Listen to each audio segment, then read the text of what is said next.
The NBA Gambling Podcast on the Sports Gambling Podcast Network is presented by WynnBET. WynnBET is now live in Arizona, Colorado, Indiana, Louisiana, Michigan, New Jersey, New York, Tennessee, and Virginia.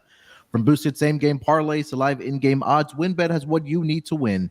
Sign up today, bet $100, and get $100 at sportsgamblingpodcast.com/WynnBET. That's sportsgamblingpodcast.com/WYNNBET. State restrictions apply. Roster brought to you by the College Basketball Experience. March Madness is heating up, and you need to subscribe to the College Basketball Experience. It's awesome, baby. Welcome, everyone, to the NBA Gambling Podcast, part of the Sports Gambling Podcast Network. It is Tuesday, February 28th, last day of February. Currently 12:03 on the East Coast, here to break down the Tuesday night betting card in the association. And it is a loaded one here on Tuesday night. More games than we're used to, but joining me here to break down the betting card here for Tuesday. You guys know him as the voice of the NFL Gambling Podcast, the Tennis Gambling Podcast, WNBA Gambling Podcast, and of course here on the NBA Gambling Podcast, the Scott Studio. Reichel, Scott, what's going on, my man? Nothing much. Looking forward to going through all the games on today's card. I am a bit annoyed at how yesterday played out. I ended up taking a flyer with Jimmy Butler triple-double. In fact, I even sprinkled on a same-game parlay, and I believe it was Butler 10-plus rebounds, Butler 10-plus assists, Butler 2 rebounds in the first quarter, and two assists in the first quarter. 250 to 1. One assist short. I needed one assist in the final 4 minutes. And I couldn't even get overtime because Embiid would rather pass it to Harden than try to take advantage of a mismatch in the post. So I couldn't even get an overtime draw. One assist short. So that close to hitting a 250 to 1 shot, but it's worth the same as any other long shot bet you can make, because most of the time it's worth nothing. So unfortunate, but yeah, not exactly the way I wanted to start the week, but it was a hell of a read. It just didn't get there. Yeah, I mean, I think that there was a lot of people that were on the Jimmy Butler train yesterday after his, the comments that he made after the last loss I think they took against Charlotte. And he backed up the play, unfortunately, for a lot of us. I know a lot of people were on the triple-double for him last night as well. I gave out his 25-plus points yesterday at around plus 145, then also took his 30-plus at, I think it was close to, I want to say 4-1, but more heartbreaking for you, where he just fell one assist short of cashing a very, very nice payday of 250 to 1. But yeah, not a good day of picks for me yesterday. I had the Jimmy Butler, like I mentioned, 25 plus points as my dog, and then I had the over in the Knicks and the Celtics game, but just an atrocious shooting night for the Boston Celtics. But hopefully I can bounce back today. But also, joining us here today to break down the betting card, you guys know him as the man of the show. It's Delonte Smith. What's going on, my man? What's up, man? Sorry to hear about that, Scott. That's brutal, man. But 250 to 1, man. Rough. You could have bet the Pelicans like I did and get smoked, but that's the only play I had last night. But it was some interesting results last night. I leaned to the Knicks in the Heat. I just missed the number, so didn't bet it. But looking to bounce back today with some good games, some really good games actually. Yeah, big schedule here tonight on Tuesday. Last night, I'll just briefly go over it. I think all 4 games ended up going under the total. 3 out of the 4 dogs won outright last night, with Orlando, the Knicks, and the Miami Heat, and then Charlotte Hornets get the cover last night against the shorthanded Detroit Pistons. I know Terrell gave out, I think he was on the Knicks last night, and then he also gave out the James Wiseman ladder. So he had a pretty good night as far as the pod player props and picks went for him. But yeah, big schedule here tonight in the association. You guys, anything else you want to mention before we get into the games for tonight about yesterday? And if we're going to dive back into the Heat game, is anybody really surprised that Philly lost to Miami? I know that you're looking at the records this year and how awful Miami was looking, but then you heard the Jimmy Butler comments, and also just historically speaking, Miami kind of, I don't want to say they own that team because Boston owns that team, but Miami's had a bunch of success against them in big games, and we saw it in the playoffs last year. I'm not surprised that Philly only scored 99 points. Let's put it that way. It seems like Miami's always able to have a good game plan defensively with Spoelstra coaching against that team. Harden killed me, though. I had the under in assists, and he had 5 at the half. It was 10.5, and he ended up with 7 in the second half. But I have to at least point out that Spoelstra seems to always have a good game plan for Doc Rivers and company. And I'm telling you right now, if Philly does face Miami in the first round in the 3-6 matchup, Miami. Yeah, I think so too. And we even talked about it yesterday on the pod with myself and Terrell, and kind of looked at their schedule, and they hadn't beaten anybody that was, I guess we can say, above 500. I think they had a victory against the Knicks in there. And they if I recall the correctly, buzzer beater waved off against the Celtics, which would have tied the game. So they were competitive against good teams, but they didn't win, and they beat up on bad teams. Yeah, and that was pretty much the handicap. That, and again, with the comments that Jimmy Butler made, I think both Terrell and I were on Miami last night as well. John, anything else from last night, my man? I mean, not really. I think Miami is a team that I expect to turn it on later in the season, especially with how the season was going. They got guys in and out of the lineup as usual, but when it's time to play and when it's time for them to perform, I think they usually do. They got a great coach. They got a great staff, and of course, Jimmy is high on that list that you want in a big game, at least to me, in that respect. But yeah, I'm expecting the Heat to be a bet on. I just don't want them to win the division because I got a big Atlanta Hawks future. So I was hoping that they lose that game, they lost that game last night. But other than that, I think the Hawks the Heat are trending up in that aspect as we get closer to the end of the season. So I'll be looking to bet on them, especially if they're like road underdogs, like short dogs. I think they'll be very competitive in that aspect. Yep. I agree, man. I think it's just about them getting healthy as well. I know they were missing guys. You know, we talked about it throughout the season about guys being in and out of the lineup and dealing with injuries and stuff like that. So does that include Kyle Lowry, or is that a separate category? I think that's a whole. I think that would be a whole separate pod about what's going on with Kyle Lowry. Right. I don't know if I'd take a pod. I just think he's bad. There's not really much more to add there. But he hasn't played. I think they're better off without him. I've said it for about a year at this point, but technically he's still injured. Yeah. All right, guys, before we get into the games here for tonight, let me tell everyone about our presenting sponsor. That is going to be WynnBET. WynnBET is the official online sportsbook of the Sports Gambling Podcast Network. WynnBET is active in a bunch of states. There are a ton of ways to win, including live betting and same-game parlays, a.k.a. WynnBET's Build Your Own Bet. March Madness is almost here, plus plenty of ways to win getting down on the NBA, NHL, and the XFL. Sign up today to receive a special offer. Bet 100, get 100. Limited state availability. And of course, for our D-Gens only, if you hit the biggest long shot parlay of the week, you get $1,000 free credit. There's so much to choose from. All you have to do is head over to sportsgamblingpodcast.com/WynnBET so they know that we sent you. That's sportsgamblingpodcast.com/WYNNBET. Offers up to change. Terms and conditions at wynnbet.com. Must be 21 years or older and present in the state where playthrough WynnBET is available. If you or somebody you know has a gambling problem, call 1-800-522-4700. We're also brought to you by the SGPN merch store. The SGPN merch store continues to add new items to the store every single day. Head over to store.sportsgamblingpodcast.com to support your favorite podcast on the Sports Gambling Podcast Network. Hopefully it is the NBA Gambling Podcast. A lot of great stuff on there, like shirts, hats, sweats, sweaters, hoodies, novelty items, all that good stuff. So make sure to check it out over at store.sportsgamblingpodcast.com. All right, gentlemen, let's get into the schedule here for tonight. We have about, I think, 8 to 9 games here tonight on the schedule. The first game on the board for tonight, it's going to be the Washington Wizards visiting the Atlanta Hawks. This is going to be a 7:30 Eastern start, and looking at the opening lines for this matchup, currently seeing the Atlanta Hawks open up as a 6-point favorite. That number has now been shifted to -7 in favor of the Atlanta Hawks. Total open up at 233.5. That number's up to 234. Looking at the injury report for both of these teams, for the Washington Wizards, Kristaps Porzingis is doubtful here tonight. Monte Morris is also out tonight for the Washington Wizards. And for the Atlanta Hawks, pretty clean injury report. Everybody is healthy and a go.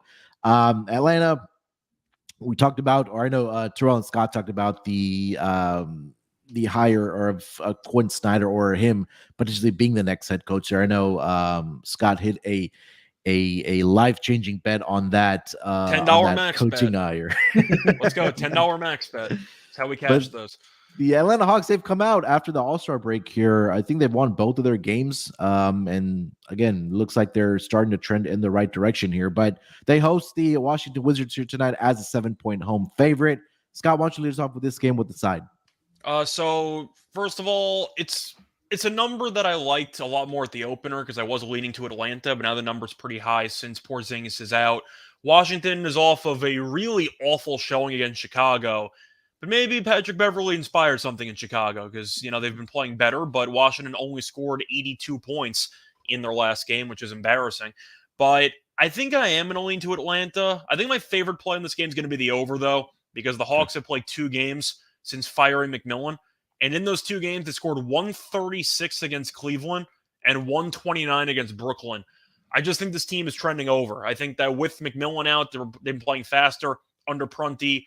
For confirmation, is Quinn Snyder actually going to coach a game this season, or is he just for future years? I was going to ask that too. He was going to be on the sideline as soon as I think they might have sent today. Why don't I look that up and then you continue? Okay, well, the point is Prunty, I'm sure, is still going to be on the sideline, and because he's going to have to at least be, I don't want to say a co-head coach, but I'm sure they're going to familiarize Snyder with the system and with the roster.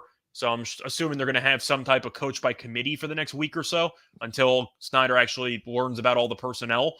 They've just been playing faster. I just think that based on pace and based on how Trae Young's played recently since they switched coaches, I got to take the over kind of blindly with Atlanta. I like the team total over. I think this team is trending in the right direction, but I got to look for points in this game.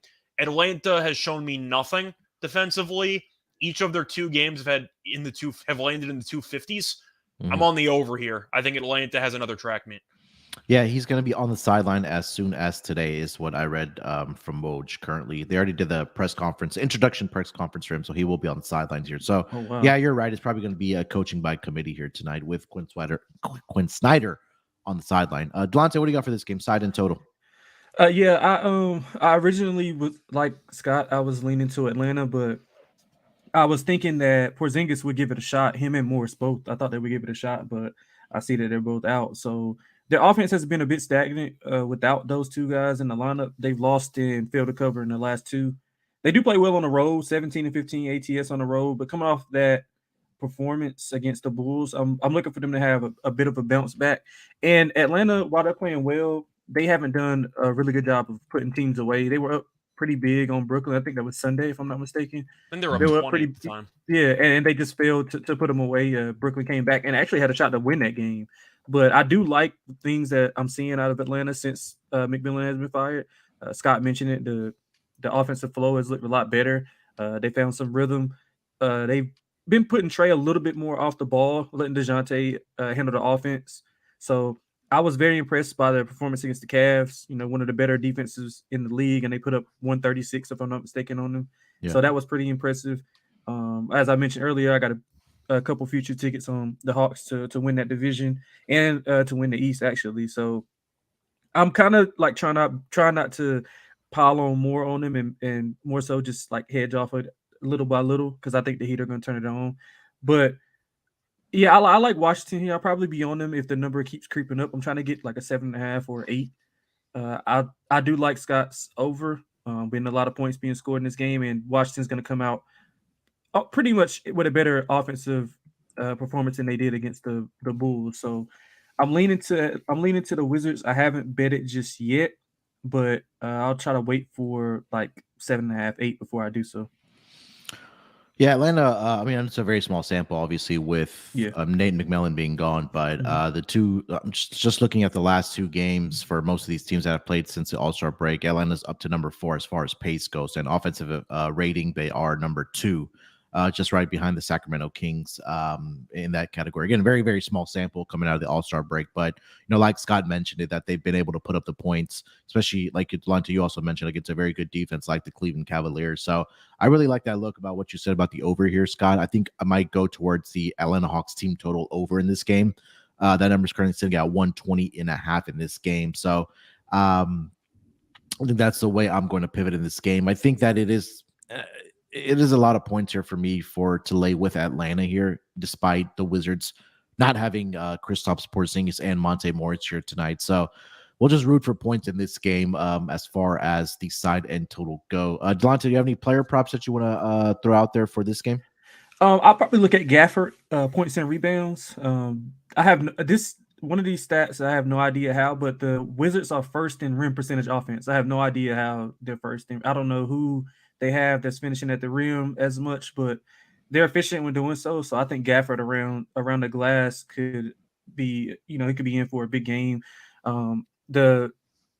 The Wizards are 5th in points per play on putbacks. So, the Hawks are going to have to try to keep them off the offensive glass. They're 24th in points per play allowed on putbacks. So, it could be an advantage there down low for Gafford. So, I like Gafford over points and rebounds. I'm trying to find a number.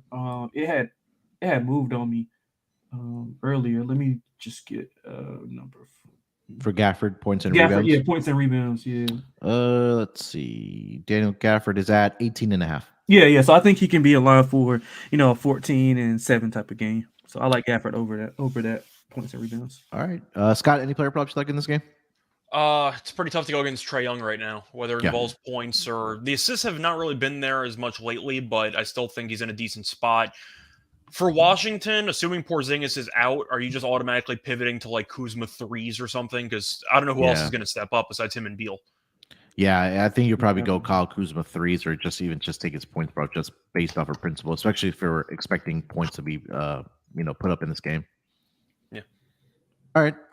Let's get over to the next game of the night here. We'll go to the Milwaukee Bucks in Brooklyn here tonight to take on the Brooklyn Nets.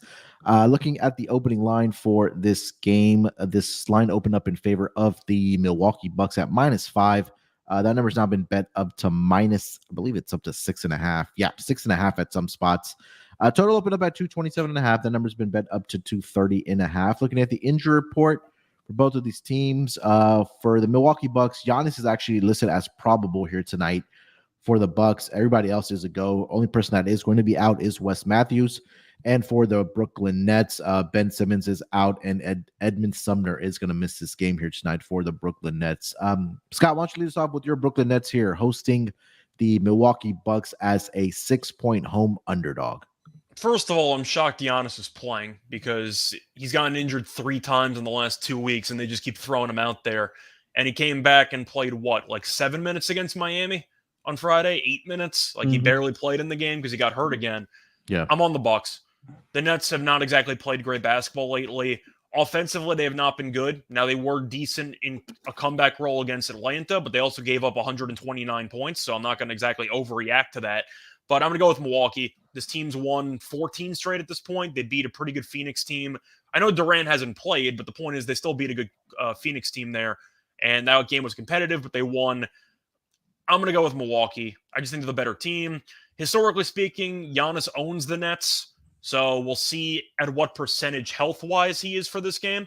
But I don't think the Nets can stop him, and I don't think the Nets can really stop anybody on this team. And offensively, they're too stagnant. The Nets don't have a go-to scorer on their roster besides Cam Thomas, and he can't guard anybody, so he comes off the bench. So I'm going to go with Milwaukee. This game could get ugly, but based on what I've seen lately from both teams, I'm not going to fade the team that's won 14 straight. Yeah, I mean, look, the Brooklyn Nets, after the All-Star break in 2 games, I've given up, like we mentioned, 127 to Atlanta and then 131 to the Chicago Bulls. So it was 127 or 129 to Atlanta? 129 to Atlanta and then 131 to the Chicago Bulls. So about an average right there of 130 that they've given up since the All-Star break. So I think this is another game where I'm looking at the team total for the Bucks here. I think, a lot of us, we've talked about on the pod, taking the Bucks first quarter. I think that's in play again here as well. T-Bills 15 pointing that out. Bucks first quarter -2. I don't hate that. I'm just going to might be a trifecta spot of the Bucks team totals, whether it's first quarter, first half, and then full game for this game, because I feel like they're going to get whatever they want offensively after what they've kind of given up to Chicago and the Atlanta Hawks in their last 2 games. But I would, go with the Bucks here as well with you, Scott. I was scratching my head a little bit when this number opened at -5, and also saw that Giannis was probable here tonight for the Milwaukee Bucks. Delonte, what do you got for this game, side and total? Yeah, man, I'm leaning to Brooklyn, to the home dog. I was looking at the line move, and I was hoping that it moves a little. Well, I'm hoping that it moves a little bit more with when Giannis gets officially ruled in, I guess you could say. I think they got the depth to match some of the Bucks' depth. I mean, maybe not as good, but they have some depth to be able to withstand those lineups that Bud throws out with the second unit. And they have some defenders that they can throw at Giannis, less than 100% healthy Giannis at that, and make it kind of hard for him to get to the rim. And at the rim, they're elite in defending it, third in rim percentage defense. So, the Bucks are 11th in rim percentage offense. So that could be, a deciding factor in the game. How healthy is Giannis? Now, yep, you both pointed out Brooklyn's, defensive struggles. And if you give up 131 to the Bulls, then I mean, I'm scared to see what the Bucks offense is going to do to them. They were down 50 in that game. Yeah. They didn't even score. They didn't even score. They had like 29 at the half, didn't they? Yeah. I was about to say they didn't even score like 40 at the half. Oh, they went off in the fourth quarter. They were on pace for like 75 points. Yeah. So I'm leaning to the Bucks. I don't think. I mean, to Brooklyn. There's nothing strong that I have, but I just think that they're going to come out and give a better effort. They have to withstand some of those runs and some of those punches that the Bucks are going to throw. I like they're getting Crowder more involved, but I'm leaning to the Nets just strictly off the number. I mean, 30-17 and 2 ATS as a favorite is Milwaukee. They've held their last two opponents under 105 points. Their offense is getting better. They're still 18th in points per possession offense.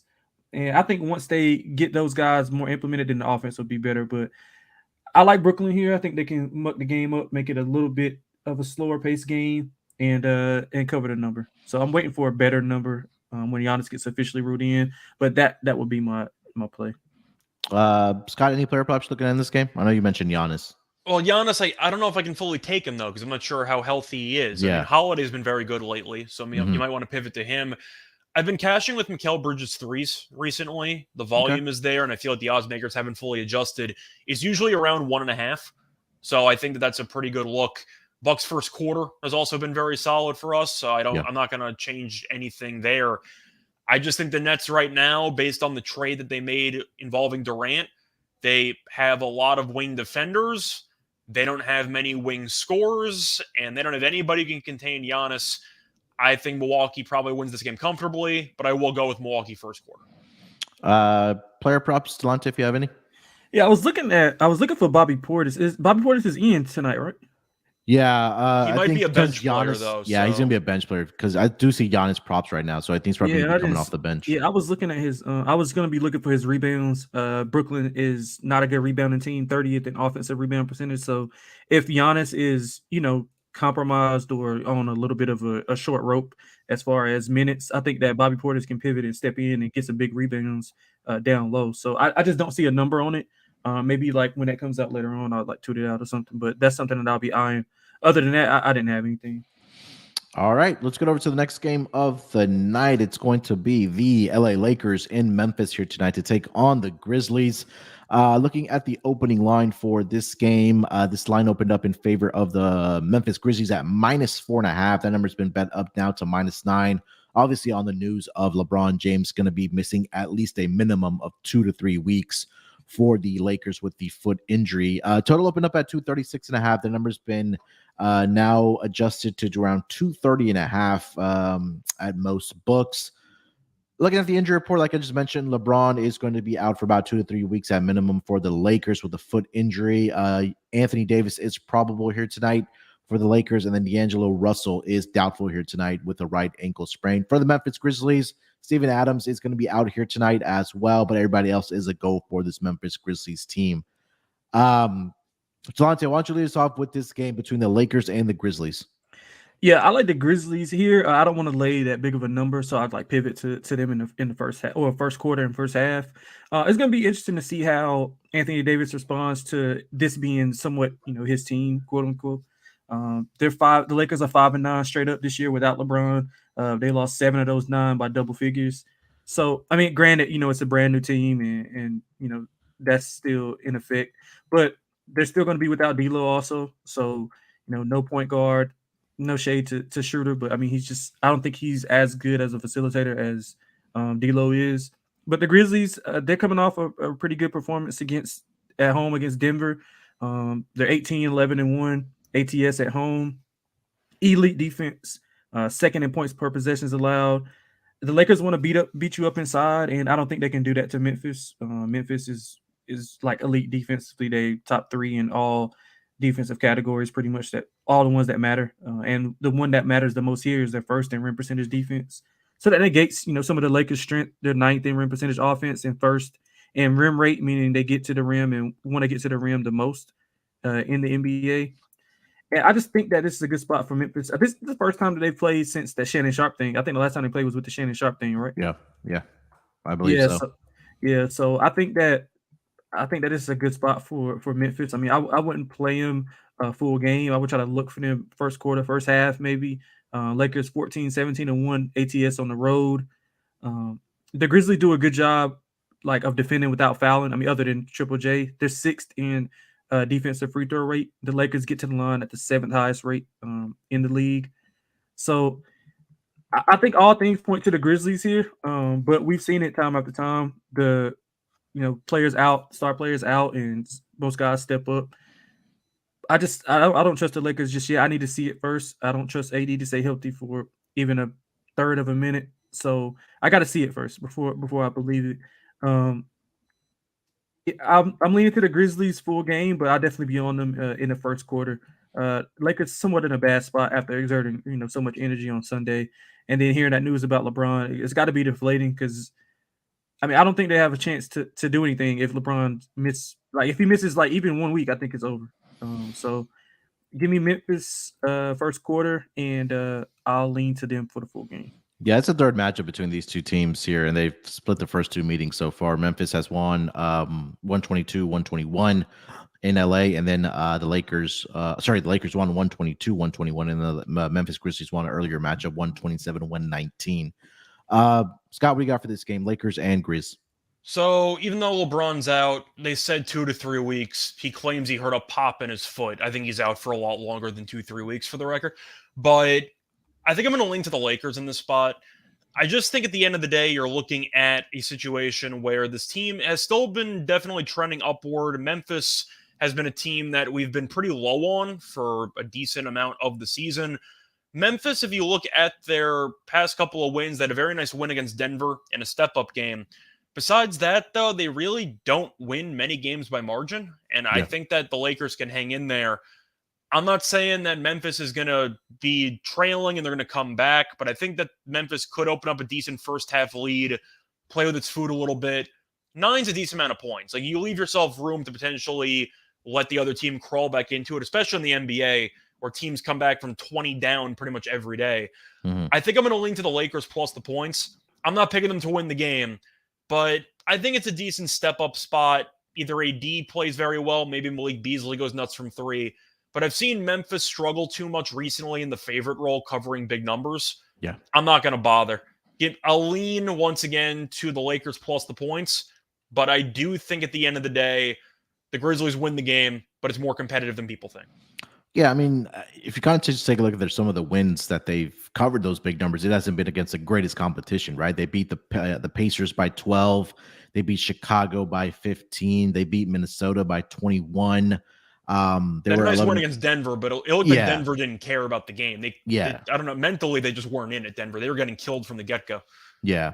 So I think, I'm leading with the Lakers here as well. I feel like this is one of those things like Delonte mentioned that we'll see a star player going out for one of these teams, line spikes, everybody's rushing to beat that CLV, quote unquote. But then, it turns into a competitive game and other teams step up. I think we'll find out a lot about where the psyche is at for the Lakers in this game, being without LeBron James and D'Angelo Russell as well. So I think it should be an Anthony Davis game, especially without Steven Adams. If Triple J can stay out of foul trouble, he should be able to give some fits to Anthony Davis. But if he gets into foul trouble, I think it's just going to turn into barbecue chicken for Anthony Davis on the other interior defenders for the Memphis Grizzlies. So I'm expecting the other guys to step up and for the Lakers, whether it's Malik Beasley, whether it's Austin Reeves coming off the bench. Jared Vanderbilt has just been so good for this team ever since they acquired him from the Utah Jazz. So I'm going to lean with the Lakers here with a +9 here as well. I do like the under in this game. I think that this number is a little bit higher at 230.5 right now.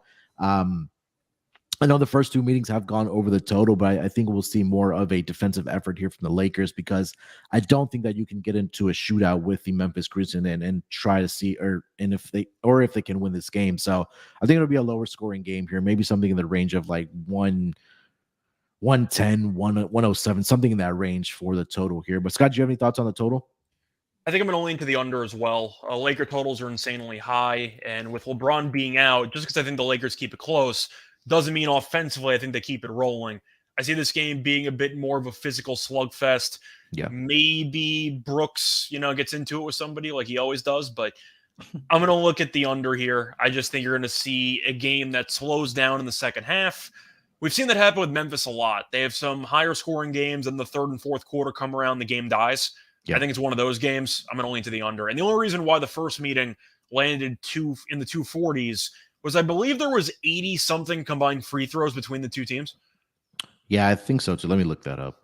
Pretty sure it was like 83 free throws combined between the two teams, and that's the only reason why. And it still went under, by the way, but it was definitely a sweat there. I just am hoping you're not going to get many free throws, or at least compared to what we got in the first meeting. I'm going to lean to the under. Delonte, thoughts on the total, and then you'll throw out your player props if you have any in this for this game. Yeah, man, I'm with you guys on the under. I mean, I'm mapped out Memphis's defense being elite. The only thing that worries me is if Memphis, gets out to in transition, they can probably score, like high 120s, low 130s, because the Lakers are horrible in transition defense. They're 28 in points per possession allowed in transition, and also 28 in points per possession allowed, off of steals. So Memphis is elite in that category. They'll get out and run. That's the only thing that bothers me. But I think you made a great point with the slowing down of the pace, because the Lakers, I mean, while they do like to run with teams, that's when LeBron is in, when he can facilitate and get on the run and hit guys in corners and get guys open looks. But without him, I mean, the game plan has to completely switch. It has to go slower pace, because you want to get the ball to Anthony Davis. You want to wear out Triple J. You want to wear out that front line of Memphis. So I think that the under has a lot of value. I think it's just people seeing the pace of both teams and what they do in transition. So I'm leaning to the under also. And player props, I see people talking about Anthony Davis. LG brought up, a 14 rebound game for plus 120. I like that too. Anthony Davis without LeBron, he is averaging 28, 16, and 2 blocks in 9 games without LeBron this season. So his points and rebounds is 40.5. Doesn't scare me at all. He has to play big for them to win. He has to be the best player on the floor on both ends. And without that, they don't have much of a shot. So I like Anthony Davis over 40.5 points and rebounds. I also like Ja. I mentioned the transition numbers. He hasn't had a good game against the Lakers. I think he's had like 38 combined points in the two meetings. I don't think he's scored over 25.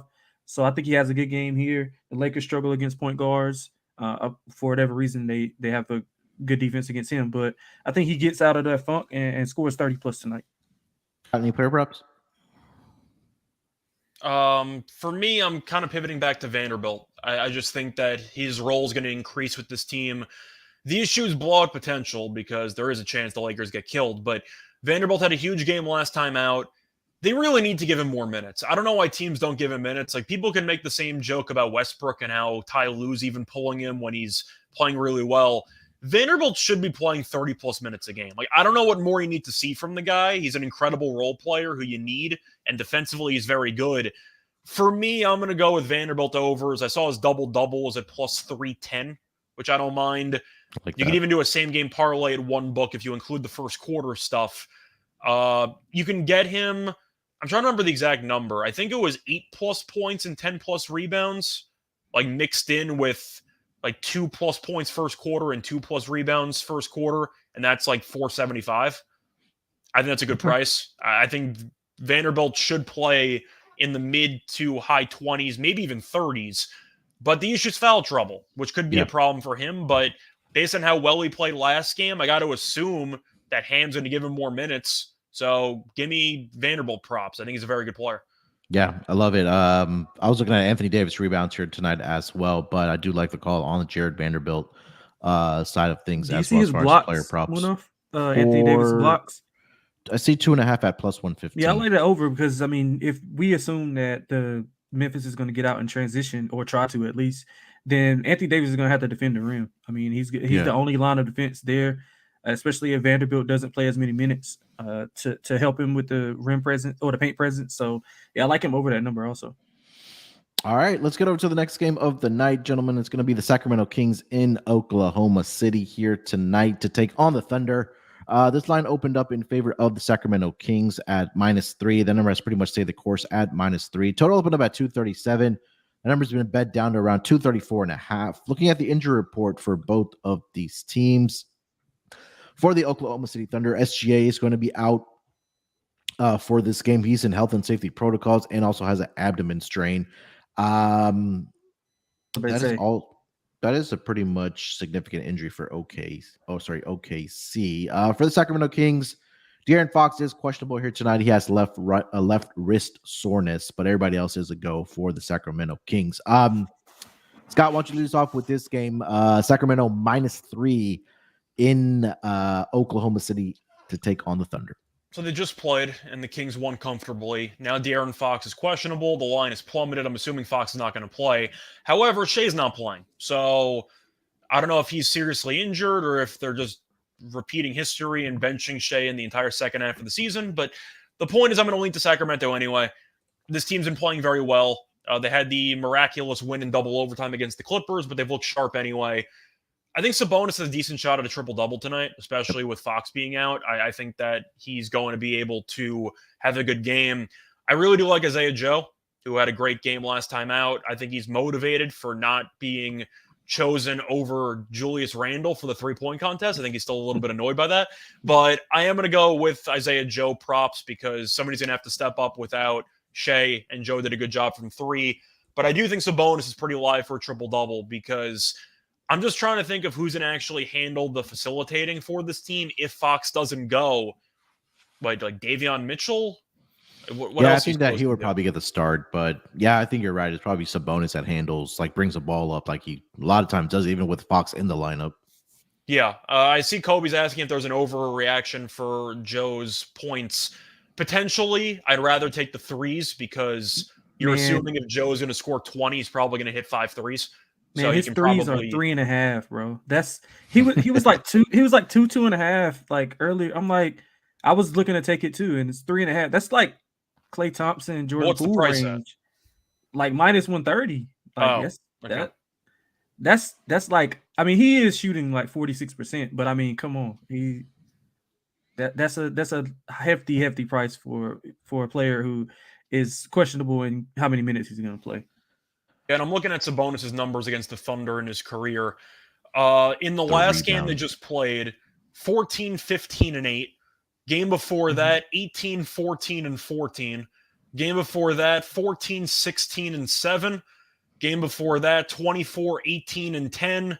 Game before that, 19, 14. 26 points too. So 26 and 19 and 14. He's had a triple-double in 3 of the last 5 games against the Thunder. And he had 14, 15, and 8 with Fox playing last game. I think Sabonis is in line for a great performance tonight. Yeah, I see a close to 4-1 for his triple-double here tonight. So cannot talk you off of that. Delonte, why don't you get the side total and then throw out your player props as well, man? Yeah, I mean, OKC, it's hard to tell like what they're going to do. Honestly, it's going to be kind of telling to see what some of these teams do being, with the LeBron news, because a lot of them were sliding, but I mean, they might have a chance to, stay at their positions. And I think OKC is one of those teams that are right on the fringe of being in the play-in. So, I mean, they've lost 3 straight, failed to cover 2 of those. They're lacking consistent offense, like offensive scoring without SGA, obviously. Some of the young guys, they're trying to figure out how to operate without, SGA garnering most of the attention. So, guys like Jalen Williams, who's getting he's used to getting second and third best defenders. He's now getting, the top defender. Him and Giddey are both getting top defenders. So that's kind of hard to adjust to. They are 18-12 ATS at home, 27-14-1 as a dog. So they're, elite at home. They just played, and I mean, Sacramento pretty much was dominating them the entire game. OKC had a stretch where I think Isaiah Joe hit maybe 2 or 3 threes, and they cut it to 5 or 6, but they could never really get over that hump. I like the Kings a lot. I think they're going to make a lot of noise in the playoffs. They probably are one of the more excited teams that LeBron is out, so they can stop that 3-6 or 2-7 matchup. But outside of Lakers fans would be flattered you just mentioned them potentially getting the 6. Lakers fans will be very kind to you. I I am don't a think they had a Lakers. chance in hell to get the 6. No, I am a Lakers fan, and they don't have a chance to get in the playoffs. I don't think. Well, Not now without they LeBron. don't. Yeah, but outside of the Clippers game, I think they've played a little bit better defensively. That's the Kings they're playing a lot better defensively. They've won and covered 3 straight. They do a good job of defending without fouling. 8th in free throw rate defense, 3rd in rim percentage, and OKC is 8th in rim percentage defense. So that's kind of going to be a deciding factor on how the game's played. I like your Sabonis angle. Even without Fox, I think he has to do more offensively. Well, it's better without Fox. He's gonna have the ball in his hands every possession. Yeah. So he's gonna be able to score. I mean, the rebounds he's averaging. I mean, his rebound probably is at like 13.5. So and the Thunder can't rebound. So. Yeah, so that just goes to show you how good of a rebounder he is. But I think if OKC can keep the ball in the half court, the 14th in half court points per play, and Sacramento struggles defending the half court, 28th on half court defense, they have to slow it down and get some. They have to get some scoring. I just don't know where that scoring is going to come from. I lean to Sacramento. If Fox is out, I don't know. I'll probably just stay away. But I'm leaning to Sacramento as well. Yeah, I think I gotta go Sacramento here as well. I mean, I think they came out after the All-Star break knowing that they're gonna have a target on their back when they were sitting within that 3rd spot. I mean, they're not too far off of the 2nd seed here. They're only 1.5 games behind the Memphis Grizzlies for the 2 spot in the Western Conference. And give them a lot of credit what they were able to do against the Clippers in that double overtime victory. And I think they've won both of their games so far this season. After the All-Star break. So I think you're right. Both of you guys, you hit the nail that even without De'Aaron Fox, with Sabonis still there, with Harrison Barnes still there, Davion Mitchell, Keegan Murray. I mean, they still have enough, I think, to go out and get this victory here tonight. So I'll lay the points here with the Sacramento Kings as well.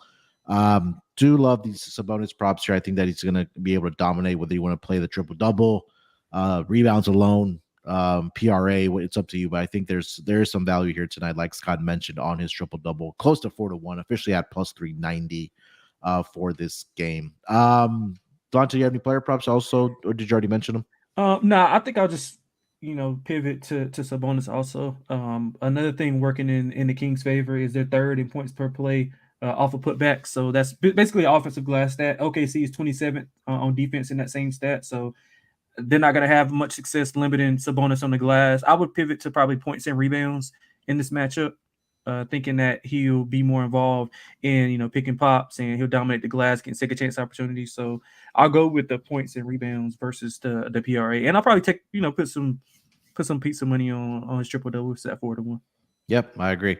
All right, so I did forget to get over to one of the earlier games. That's going to be the Chicago Bulls and the Toronto Raptors in Toronto here tonight.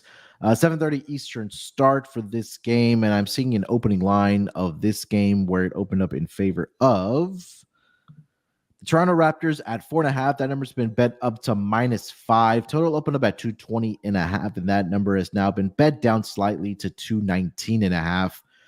Looking at the injury report for both of these teams, for the Chicago Bulls, Dragic is going to be out for this game. Javonte Green is also out for this game as well. But everybody else is a go. Nikola Vucevic, Zach LaVine, and DeMar DeRozan. For the Toronto Raptors, again, pretty clean injury report as well. Only player that is out for them is Otto Porter Jr. Scott, why don't you lead us off with this game? Toronto right now laying -5, hosting the Chicago Bulls. So for this one, both teams have played better since the All-Star break, so I have to at least point that out. But I think I'm actually going to lean to Chicago here. I just don't feel comfortable laying 4.5 or 5 with Toronto yet. I get they've played better, but I am going to lean to Chicago. I've roasted Beverly in the lack of impact that he had on the Lakers and whatever, but it appears he's actually done something for this team, kinda. And defensively, they give up 82 points. Against the Wizards, I never thought a team with LaVine and DeRozan would ever allow 82 points in a game. But I'm going to lean to Chicago here. They played better lately, but it's mostly looking at a spot where I think Toronto's a bit overvalued. I think that this team has obviously been playing better, but you look at who they've beaten, and who have they beaten? Am I impressed that they struggled against the Pistons and they won anyway? Like, who have they beaten recently that I'm impressed by? Yeah, I'm not impressed. Yeah, you by the got me Raptors there. either. I don't. That's what I'm saying. Like, don't get me wrong. Like, it's not their fault that they had to take advantage of the schedule. But you're looking at the games here. They beat Detroit by 1 at home, beat Orlando at home, beat New Orleans. They've fallen off a cliff. Beat the Pistons, and they played a real team in the Cavs last game, and they got blown out by 25. Yep. I'm going to lean to Chicago. I don't trust Toronto enough to lay 5 points. Delonte. Yeah, I'm with you, Scott. I mean, I'm not a believer in the Raptors. I just don't know what they do well. I mean, I watched a bunch of their games. They're bottom 5 in offensive shooting metrics, bottom 5 in defensive shooting metrics. So I mean, I don't understand what they do well. They failed to score 100 points in 2 of the last 3 games. Failed to cover in 2 straight games. The one thing they do well, obviously, is turn people over and take care of the ball. They're first in both turnover percentage offense and turnover percentage defense. Other than that, man, I don't think they do a lot of things well. I think defense is going to prevail here. The Bulls have won and covered 2 straight. They've allowed under 100 points in those games. They're pretty good as a dog, 19-15 ATS, 11-9 ATS as a road dog. Their offense has struggled, but I think it gets back on track with the defense that the Raptors play. They're 25th in mid-range percentage defense, which sets up for a perfect DeMar DeRozan day. If you can't defend the mid-range, it's going to be a long day for DeRozan. I mean, for you against DeRozan. He's averaging 22, 6 and 6 versus the Raptors in 12 career games. He's averaging 23 a game as a Bull, and he's over his 23.5 point prop that's set for him right now. In 4 of the last 6 games, being him as a Chicago Bull going against the Raptors. The Raptors doing a poor job defending on the perimeter, so that's something you want to look at. I would probably take DeRozan like up to 30 plus to see if you can get a good plus price on them. Both teams are playing good defense. 4 straight unders for the Raptors, or 3 straight unders. I'm sorry, for the Raptors, and the Bulls are basically playing at a snail's pace, slowing everything down. They're 6 point per possession allowed defensively. I just don't see the Raptors being able to beat them by margin, especially with how bad they are defensively. So I like the Bulls a lot. I'll sprinkle on the money line. I think it's going to be a high intensity defensive game. Don't see a lot of points here. I think it could be, a 98-90 type of game. Yeah, I agree with you guys. I think I do like Chicago Bulls here at plus the 5 here. I also agree about the under in this game here as well. Chicago, I don't know.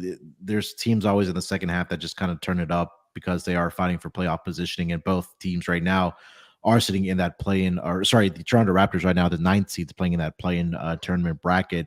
Chicago right now is half a game out of the play-in tournament bracket in the Eastern Conference, or half a game behind the Washington Wizards. So, look, they've won both their games so far.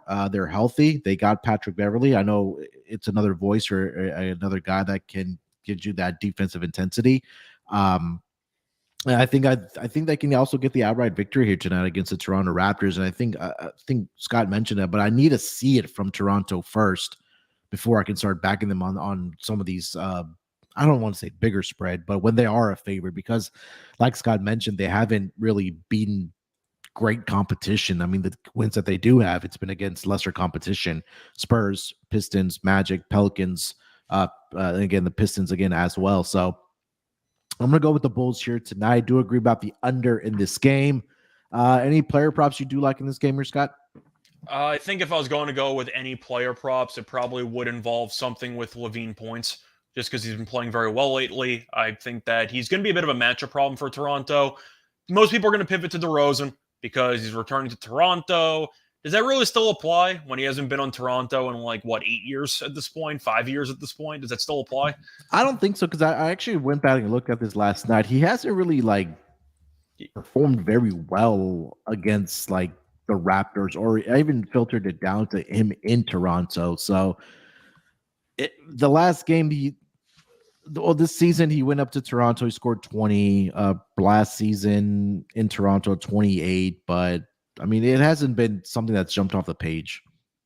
Yeah, I think for me, I'm going to pivot more to Levine props. He's been doing quite well lately, and Chicago seems to have leaned into him more as the number one option. Earlier in the season, you could have made an argument that it was DeRozan, but from what I've seen lately, it does seem like Levine has been the main alpha dog, so to speak, on this offense. He did score 30 points in the last meeting in 32 minutes, so Toronto, once again, has sometimes some issues guarding him. Had 26 the game prior. If you want to go for 3-pointers, by the way, he has been a bit inconsistent. He's usually hovering around 3 against Toronto. Mhm. But I think I am going to lean to Levine props. I could see him going for 30 tonight. I was looking at Vucevic's rebounds here. Post All-Star break that has been cashing for me. Every time I bet that, I lose. So my relationship with Vucevic is basically Terrell's relationship with Adebayo. It just doesn't work out. Like, I sacrifice potential profit for myself so everyone else like you can also bet Vucevic rebounds and win. It doesn't work for me. The guy just hates me. 11 and a half is the number right now. Last 5 games against the Raptors in particular, he's gone over this number. He's had 13 or more in 4 of the last 5 games against the Raptors. And then coming out of the All-Star break, I believe he's gone over this number in both of the games. 13 last game against the Wizards. He had 10 against the Brooklyn Nets. And then prior to the All-Star break against Milwaukee, he had 16 rebounds. So I'll continue riding it here at 11 and a half for Nikola Vucevic rebounds. Delonte, do you have any player props for this game? Yeah, I mentioned DeRozan over 23.5 points. I wasn't looking at the angle of him being in Toronto. I was just looking at the angle that, Toronto doesn't defend the mid-range well. 25th in mid-range percentage defense. They're bottom 5 in effective field goal percentage defense. So I think DeRozan and Levine could have, 25, 26-point nights. Also looking at Jakob Poeltl over 20.5 points and rebounds. He's averaging 26 points and rebounds since he's got traded back to Toronto. And the Bulls are 25th in offensive rebound percentage. So, he should have a good day on the glass. Gafford recently had 15 and 11 against the Bulls. So I look for him to have a decent night also. Those are the only 2 that I have right now. All right. So what we're going to do, guys, since we have been starting to go a little longer with these pods, we'll break these up into 2 parts here. So these are the first 5 games of the night for the NBA. So look out for part 2. We'll keep this YouTube stream still going. But as far as a pod, if you're getting to this later, it's broken up into 2 parts. We'll have a part 1 of the first 5 games here for tonight, and then the part 2 here for tonight. So this will be the wrap for part 1. And again, if you are watching on the live stream, stay with us. We'll just dive right into part 2.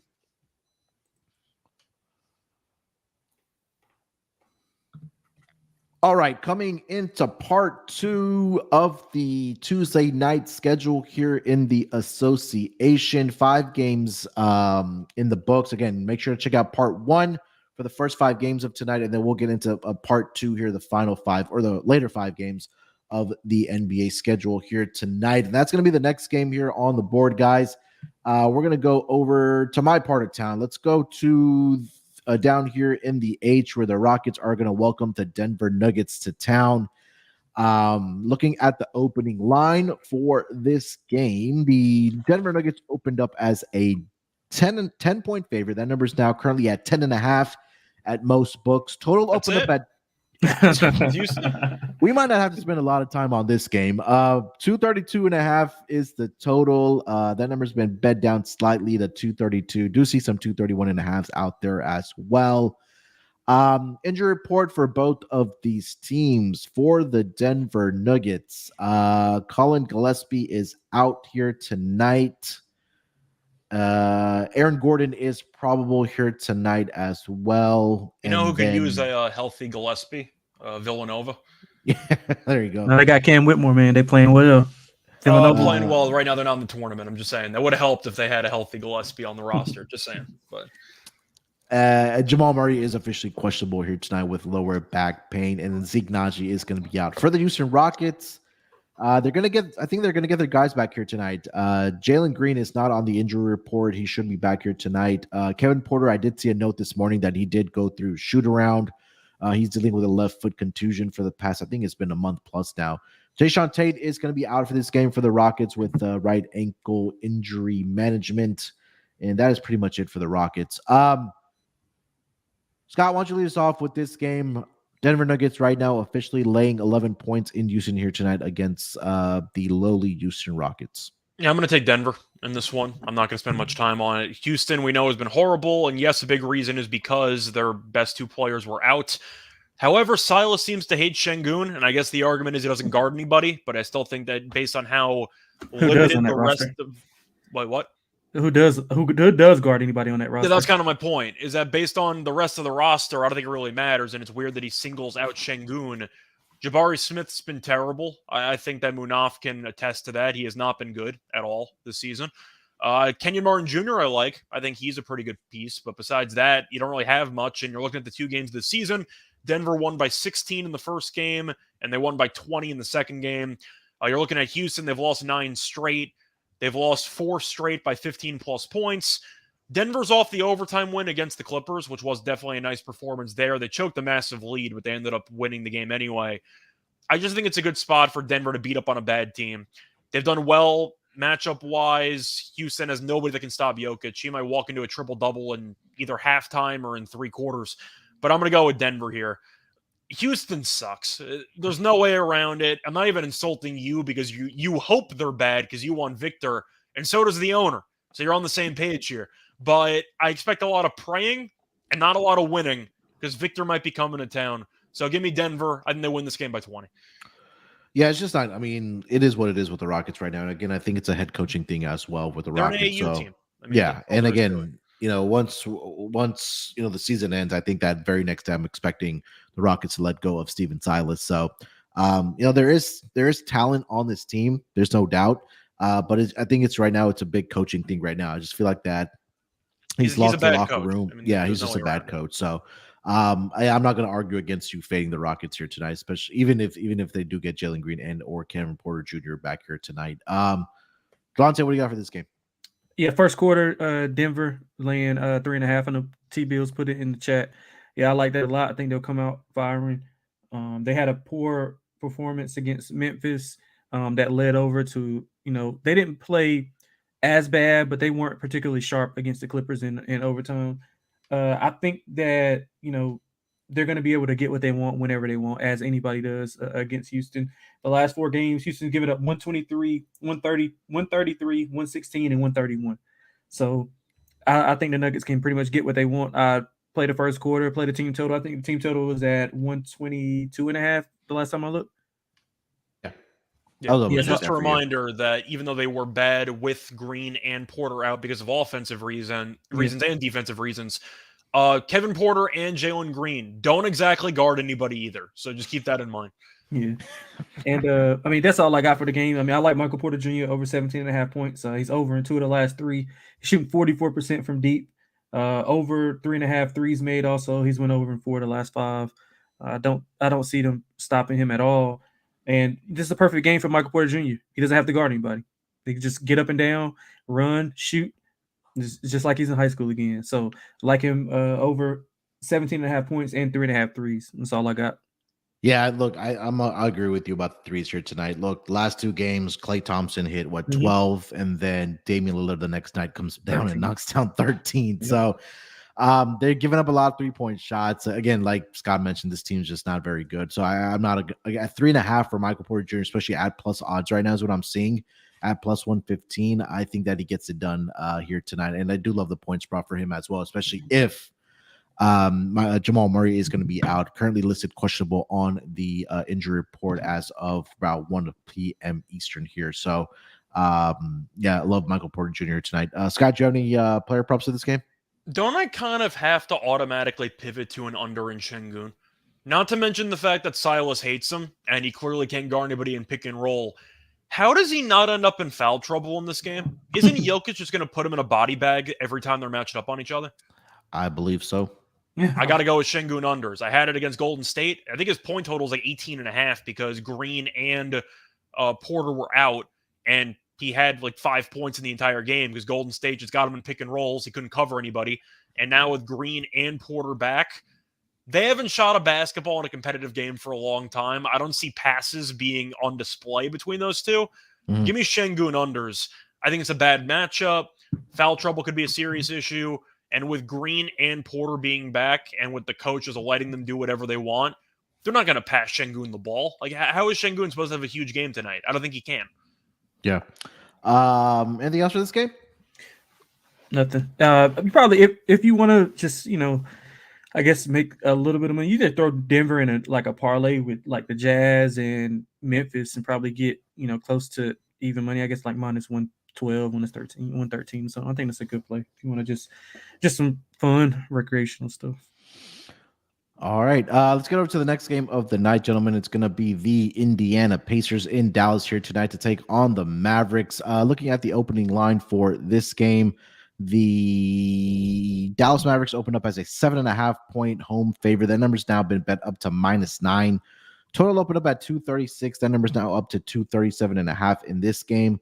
Looking at the injury report for both of these teams, for the Indiana Pacers, pretty clean injury report. Nobody of significance is on there. And for the Dallas Mavericks, Davis Bertans continues to be out. Maxi Kleber is actually questionable here tonight. He's coming back from the right hamstring tear that he suffered about 6 to 8 weeks ago. So definitely keep an eye out for that. Getting back another role player for the Dallas Mavericks. Toronto, why don't you lead us off with this game? Dallas right now laying -9 in favor of hosting the Indiana Pacers. Yeah, I mean, I think it's too high. I'm leaning to Indiana. Mavs historically bad at home ATS and as favorites. 11, 18, and 2 ATS at home. 13, 27, and 2 ATS as a favorite. For some reason, they have two of the best like one-on-one players in the league, but they struggle in stretches to score where like neither of those guys like knows when to defer and when to do their own thing. So it's kind of like they're looking at each other like the whole Spider-Man meme thing. They don't know when to go and what to do. So I think they're still working on that. So the offense is yet to take off and look as good as I'm pretty sure as we would imagine it to look when they first signed Kyrie. But they don't run. They're the worst transition team in the league. They want to slow it down and play in a half court. So, they're going to want to keep Indy at a slower pace and not let them out in transition. And I think Indy has been playing better. They've covered two of the last games. They impressed me with a win at Orlando. It was a bad spot after that OT game against Boston, but they went in and beat a competitive Orlando team who's pretty good at home.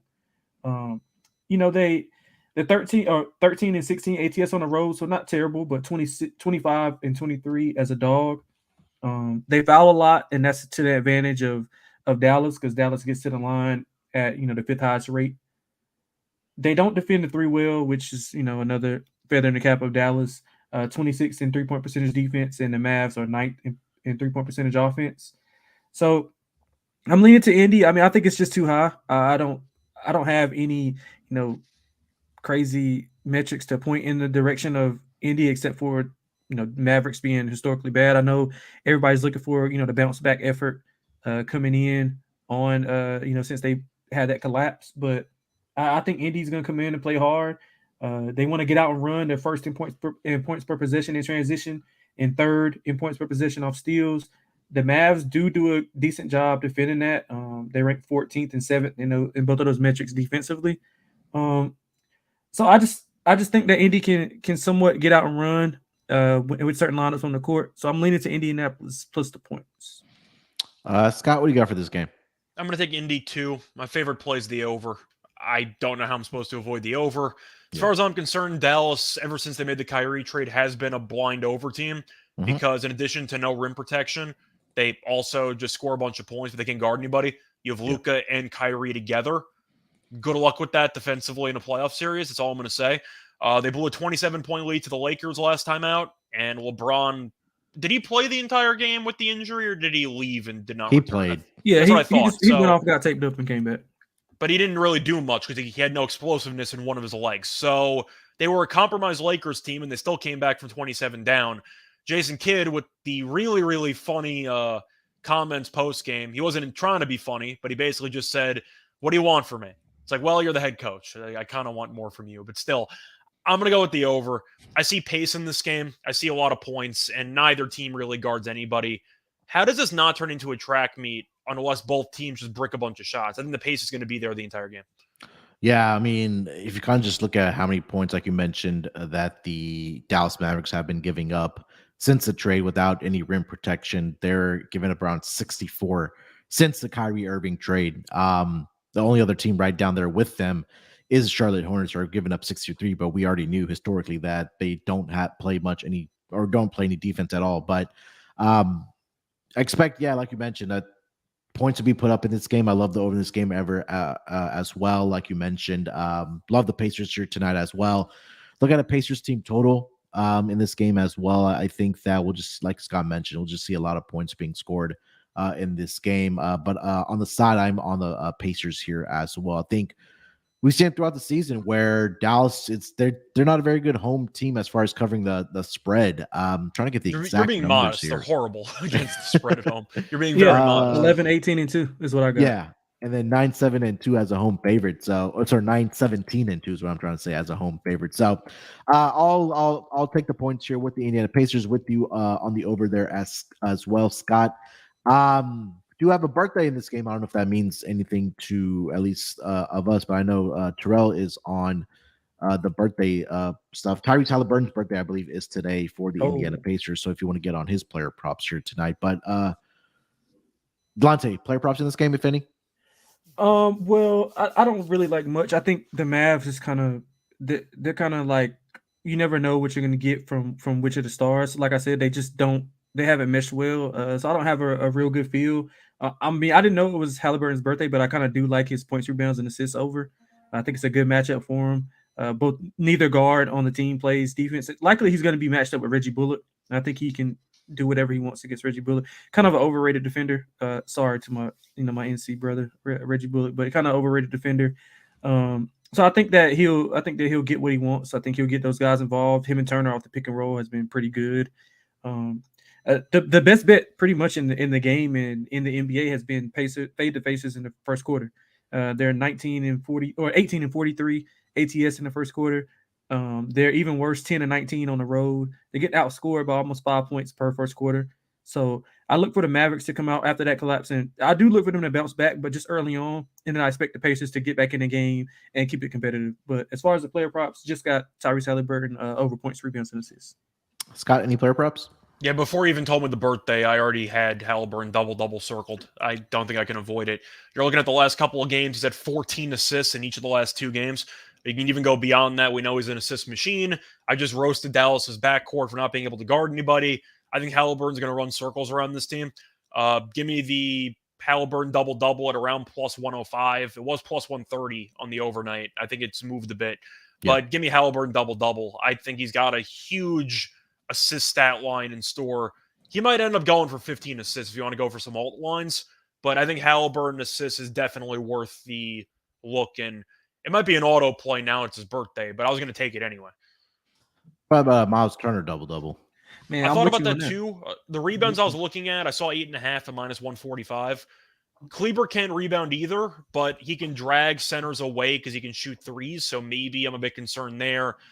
Turner, though, I think he should have a double-double. I mean, Dallas can't rebound. We saw Vanderbilt kill everybody there for, 15 and 17 in that game? Mm-hmm. I think I have to lean to Turner double-double as well, but my favorite play is going to be Halliburton double-double. I might just do double-double for do the double-double for Tyrese and then also throw in a triple-double because if Kleber does go in this game and he's pulling out the center, whether it's Miles Turner or whoever's matched up on him, that's going to open up opportunities for rebounds for Hallie or even Buddy Hield in this game. So definitely agree about the double-double for Tyrese Halliburton. Miles Turner was the other one I was looking at as well. Delonte, do you have any other player props? Nah, man. I just was looking at, but I like that that Halliburton and the Miles Turner points and rebounds. Well, points and rebounds for Miles Turner, points, rebounds, and assists for Halliburton. I probably look at him for a triple double. Do you have his triple double numbers in front of you? For Hallie? For Hallie, yeah. I don't see it on the book I'm looking at. Let me see if I can dig it up on another one. Yeah, but I'm assuming it's got pretty good odds because if he's plus 130, he's open plus 130. Scott, you said? Yeah, it's down to plus 105 for the double. Yeah, I still bet it at plus. I still can't believe it's plus money. Yeah, he's at 14 assists in 2 straight games. Right. Yeah, I'm with you. Let me see here. Triple double to record a triple double. 95-1 on one book is what I'm seeing. What? 95 for a Hallie? Yeah. I mean, I guess the rebounds, but yeah, I'll take a shot on that. I'll Yeah. definitely take a shot on 95-1. I'll mention it offline which book it is, but that's what I see right now. Yeah, I'll definitely take a shot on that. All right, before we continue here with the West Coast games here tonight, let me tell everyone about our presenting sponsor. That is going to be WynnBET. WynnBET is the official online sports book of the Sports Gambling Podcast Network. WynnBET is active in a bunch of states. There are a ton of ways to win, including live betting and same-game parlays, a.k.a. WynnBET's Build Your Own Bet. March Madness is almost here, plus plenty of ways to win getting down on the NBA, NHL, and XFL. Sign up today to receive a special offer, bet 100 and get 100, limited state availability. And of course, for our DGens, only if you hit the biggest long shot parlay of the week, you get $1,000 free credit. There's so much to choose from. All you have to do is head over to sportsgamblingpodcast.com/winbet so they know that we sent you. That's sportsgamblingpodcast.com/WYNNBET. Offer subject to change. Terms and conditions at winbet.com. Must be 20 years or older and present in the state where playthrough WynnBET is available. If you or somebody you know has a gambling problem, call 1-800-522-4700. We're also brought to you by the SGPN merch store. We continue to add new items to the store every single day. Head over to store.sportsgamblingpodcast.com to check out your favorite t-shirts, hats, sweats, sweaters, hoodies, all the cool novelty items happening over on the SGPN merch store. So go ahead and go to store.sportsgamblingpodcast.com to check out everything happening over on the merch store. All right, gentlemen, let's keep it rolling here over to the West Coast games. Let's go over to the San Antonio Spurs in Utah here tonight to take on the Jazz. This line opened up in favor of the Utah Jazz at a number of -10. That number has pretty much stayed the course at -10. Do see some 9.5s out there. Total opened up at 238.5. That number's been bet down to 236. Looking at the injury report for both of these teams, let's start with the Spurs here. For the Spurs, Trey Jones is officially questionable here tonight. Devin Vassell continues to be out. Isaiah Roby is out as well. And Khem Birch is also out for the San Antonio Spurs. Keldon Johnson will be playing here tonight for the San Antonio Spurs. For the Utah Jazz, Colin Sexton and Jordan Clarkson are both out for this game. Clarkson is dealing with a right thumb sprain, and Colin Sexton is dealing with a left hamstring strain. So they'll be without two of their, I guess, better players is what I'm trying to say for the Jazz here. But Scott, why don't you lead us off with this game? Right now, Utah is a 10-point favorite hosting one of the worst teams in the entire association. I hate laying points with Utah, especially of this magnitude, but how am I supposed to avoid fading San Antonio? This team hasn't won a game in over a month. This team's horrible. There's no way around it. We knew they were tanking when the season started, and they've officially unloaded the tank, but they just played. Utah won pretty comfortably. I don't see anything changing here. The only thing that could stop Utah from covering is Talen Horton-Tucker being in the starting lineup, but he's actually been okay the last couple of games. I got to go with Utah here. I know it's ugly, and if you don't, I'm probably not going to bet it, but if I had to pick a side here, I'm not going to pick San Antonio, who, once again, have not won a game in what feels like 3 years.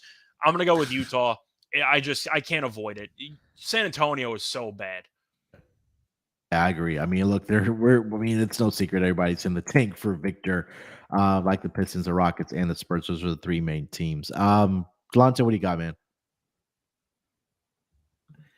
Man, I got nothing on this game. I don't know. I mean, 16 straight losses, 2-14 ATS in that span for the Spurs.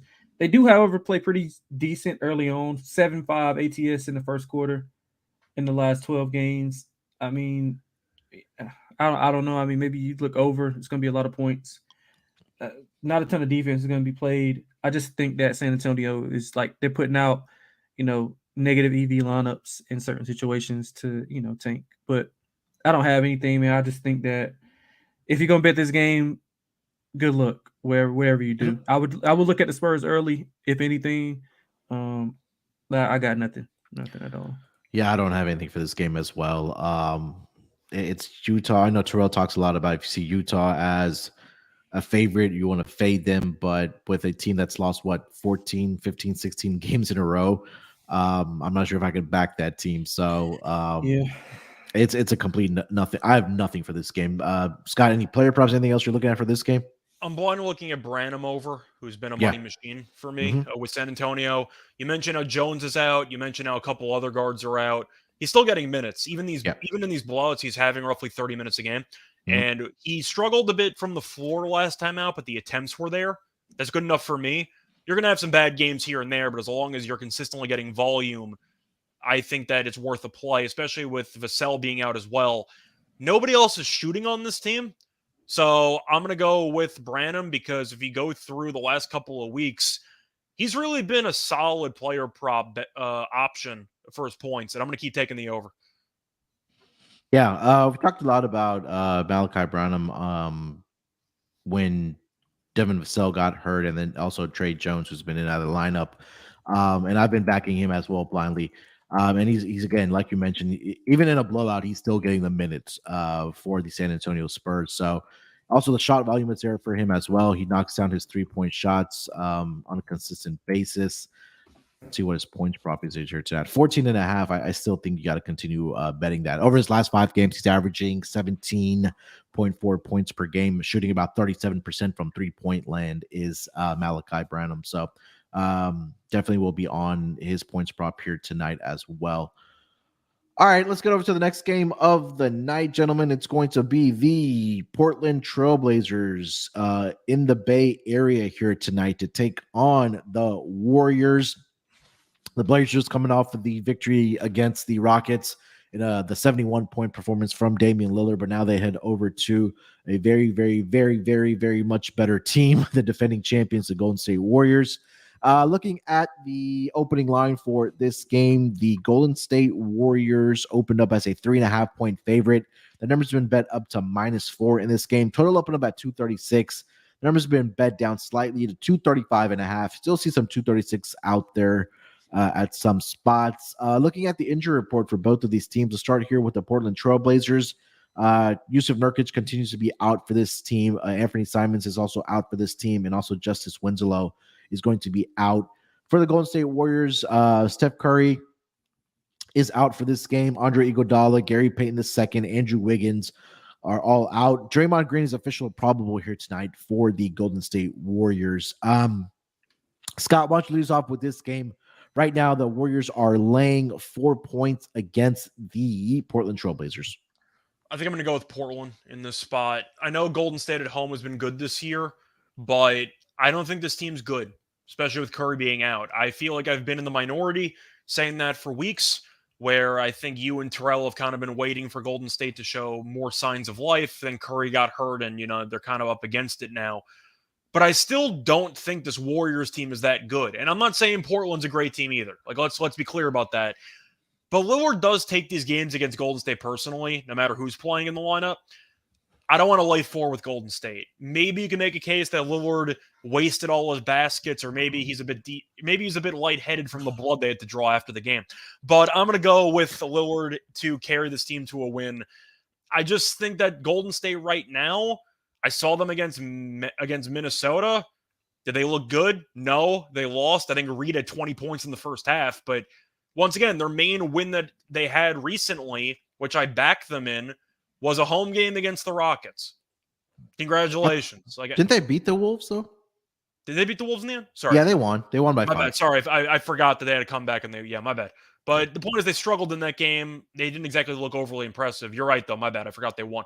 But I am going to lean to Portland, though. 4, I don't think I want to lay that. Portland, I'm hoping after the Lillard game, maybe, has some life. They beat this team a couple weeks ago. I'm going to lean to Portland. I don't like this team, but I don't like Golden State either. Draymond's supposed to be back. He's probable. Supposed to play. I don't know how healthy he's going to be, which is a concern, but I'm going to lean to Portland. All right. Delonte, what do you got for this game? I love Golden State in this matchup. I mean, I've seen they haven't been impressive offensively, and that's mostly because, Wiggins is out and, Poole's been struggling. So Clay's been carrying a lot of the weight. They've been getting a lot of good minutes from Kuminga, DiVincenzo, Lamb, and a couple other guys. They're 19-12 ATS at home. I think 22-7 or 24-7. I gotta find those straight up numbers, but they're really good straight up at home. I The think Warriors? the Warriors. 22-7, I think. Yeah, there we go. 22-7. So 24-7. I'm sorry. So basically, I think they've been playing a lot better defensively. I mean, they've allowed under 105 points in 2 of the last 3 games. They're playing to the under 3 straight unders, and that's to the effect of them not having a lot of the offense, but some of their defense is leading to the offense. And this was without Draymond last game that they pretty much put the clamps on Anthony Edwards. I don't know if you guys watched that game, but Yeah. Kerr went to like a matchup zone and then kind of like a boxing one look, and it kind of frustrated Anthony Edwards. So I like some of the things that they're doing defensively. They're going to get stepped back at some point, I think. But this is a team that Steve Kerr has dominated. He's 19-10 straight up against Portland, and in typical Golden State fashion, he's 12-2 straight up at home against this team. And I mean, it opened 3. I bet it at 3. I'll still bet it at 4. I think that Golden State. I think Poole's going to break out of that funk. Portland, they don't do a good job of defending the 3.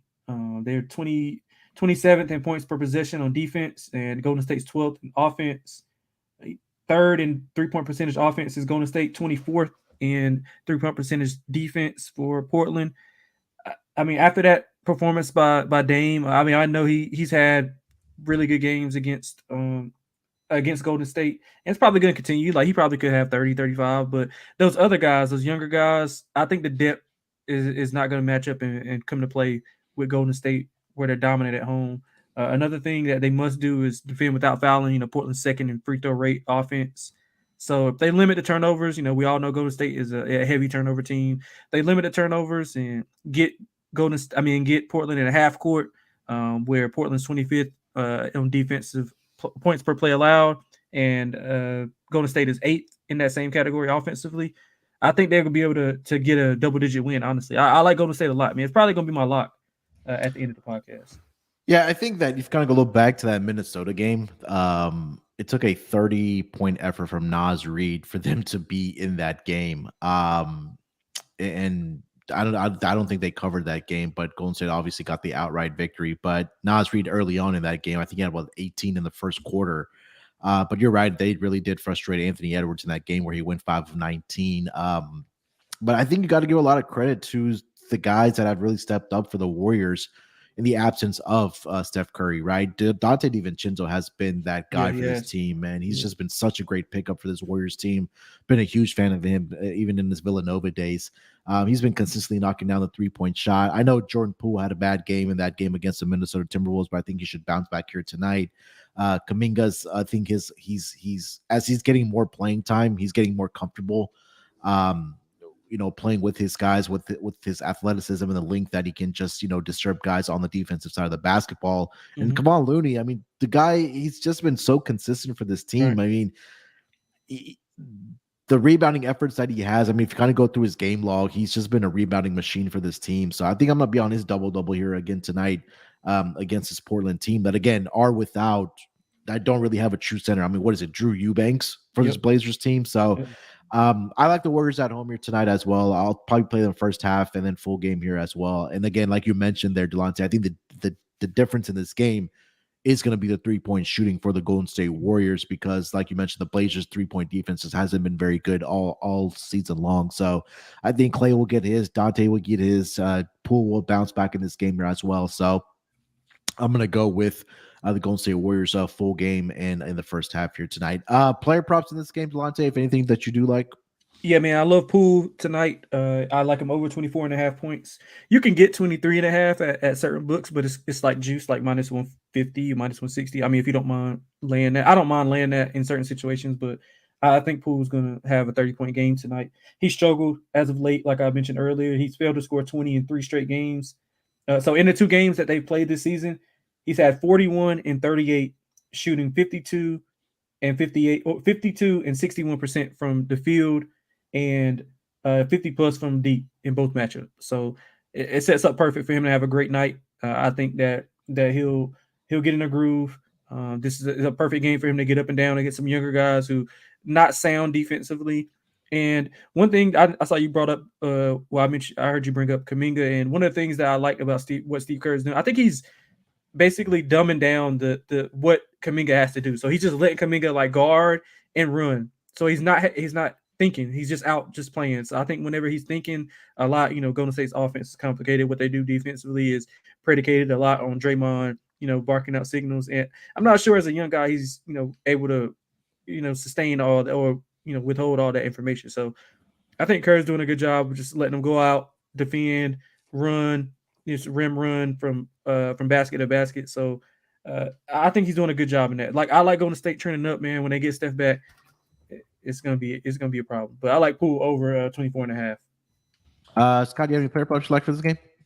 I agree with you about Looney. I think it's a good spot for Looney. The only concern is if they end up running drop, pick, and roll coverage, Lillard's going to kill Looney.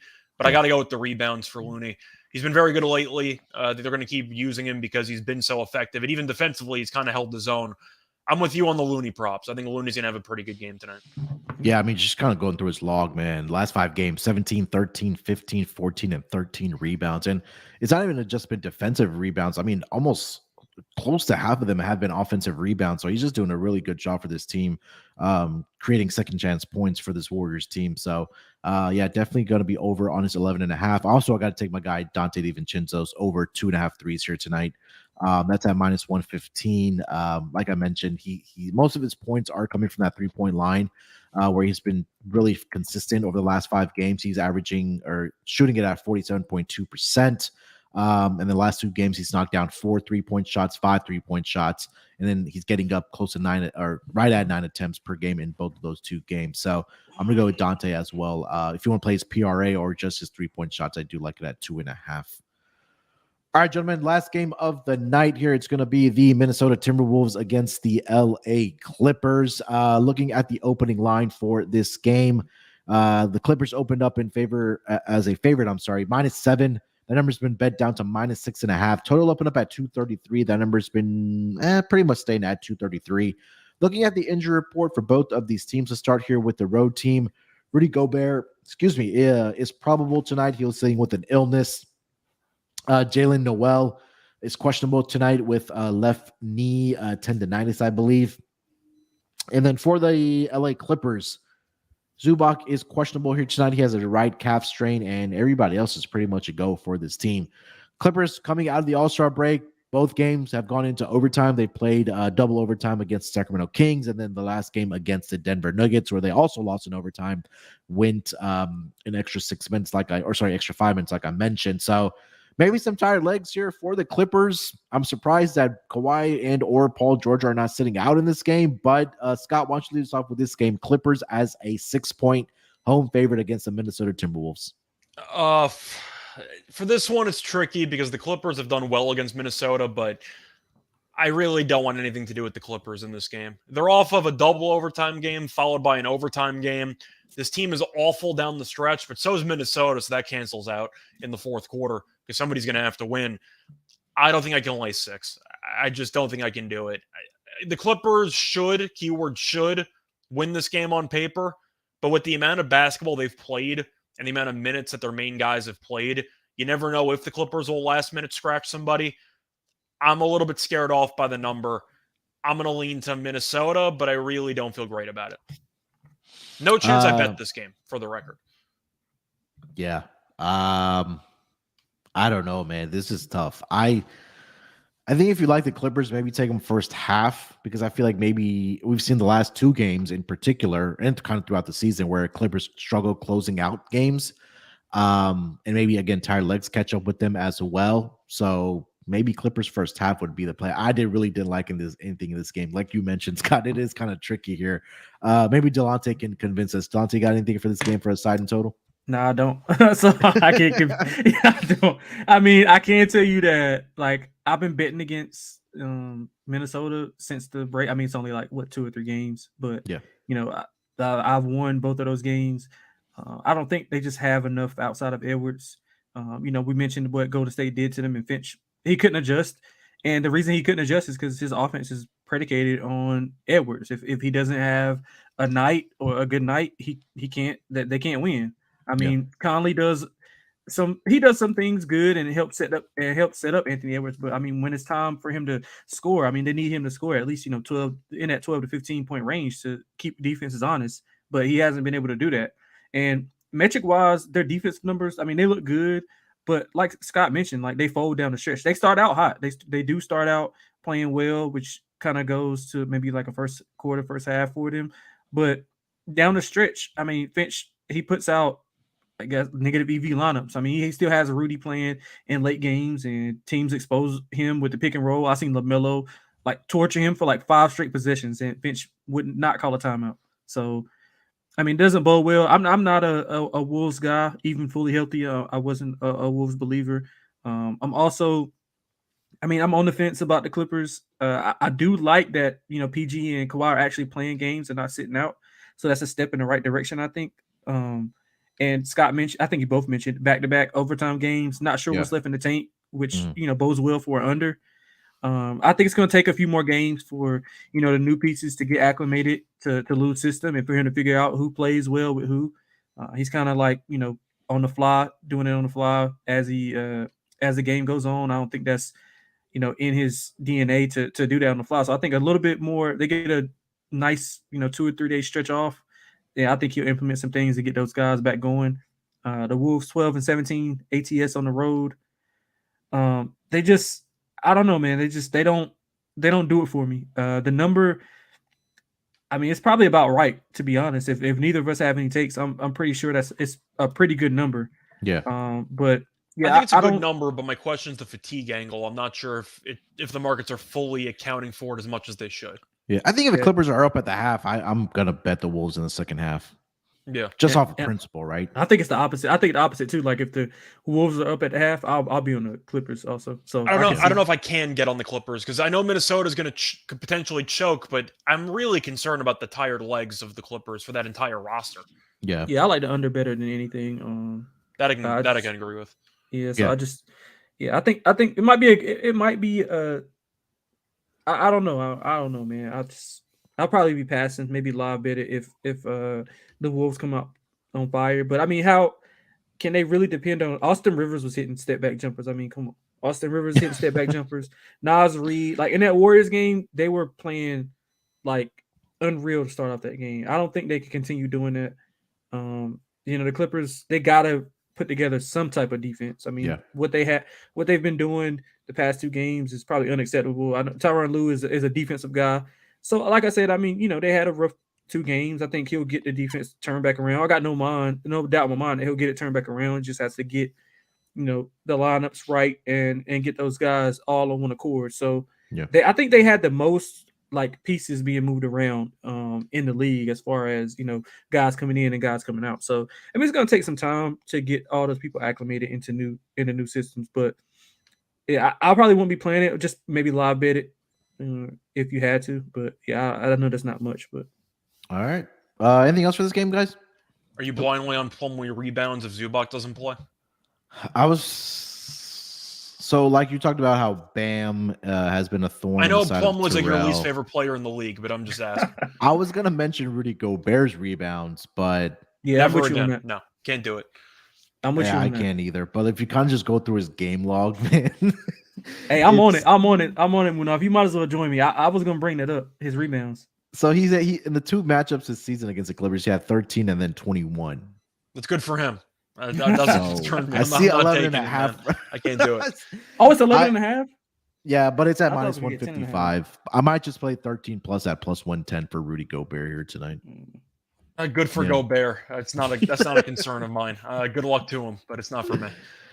All right. Before we get into our lock and dog for tonight, let me tell you guys about the newest sponsor on the Sports Gambling Podcast Network, and that is going to be Talkify.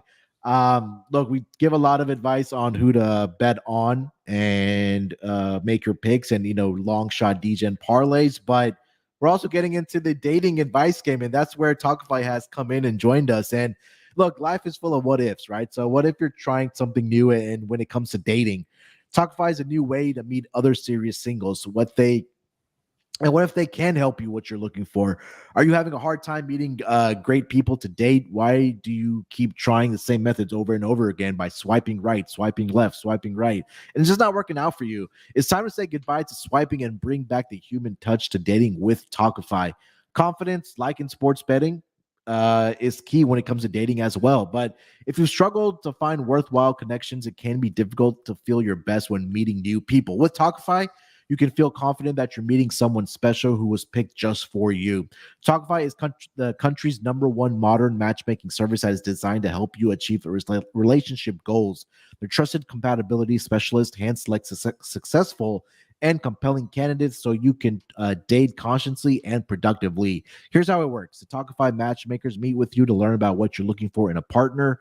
Then they'll select and screen potential match candidates for you, doing background checks, video interviews, and asking the tough questions that are too awkward for first dates. From there, your matchmaker plans your date introduction and handles all your communications for you, creating a safe and stress-free dating experience. Talkify is committed to finding your match. 80% of clients met their person within the first 12 matches. And right now, Talkify is offering our listeners 20% off when you become a client at Talkify.com/SGPN. That's TAWKIFY.com/SGPN for 20% off when you become a client.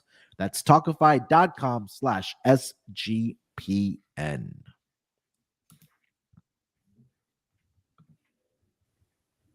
All right, guys, let's get into our lock and dog to close out this episode. 10-game schedule that we kind of just went through. A lot of options for us to get our lock and dog. Hopefully, I can bounce back here as well. Delonte, why don't you lead us off, my man? Your lock and dog for tonight. Yeah, with the lock, I mean, we just went over it. Like Golden State, I like them in the spot. They've dominated this team at home, going 12-2 straight up. 19-10 in Kerr's tenure there. I like him a lot. I like Poole to bounce back also. So I think it's going to be a big-time game with a lot of points. And at home, Golden State just doesn't lose those games. So I like them at home minus the 4. Is it still 4? I do see a 4, yeah. Yeah, so I'll take the 4. I like the 3 better, but I'll take the 4 with Golden State as my dog. And for my lock and for the dog, I like Brooklyn returning home. Scott, you gonna be in the building? No, I will not be in the building. I will be in the building a month from now or so when they're playing against Jokic, so I'll be in town for that. Yeah, so I like Brooklyn to bounce back and get. Well, I think they'll stay within the 6.5. Is it still 6.5 or has it went up?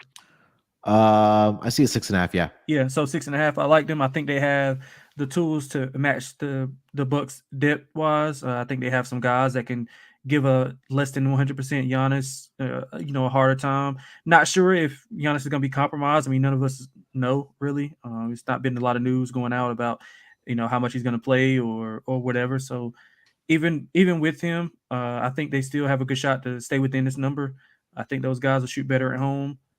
Coming off 2 back-to-back lackluster performances, offensively especially, I like Brooklyn to cover the number. So give me Brooklyn plus 6.5. All right. Scott, what do you got for your lock and dog? All right, so I did some research on it, and by the way, technically, it is not Halliburton's birthday. He was born on February 29th, so his birthday doesn't exist. Okay, so I do need to mention that it is Luka's birthday today, though. Okay. Oh.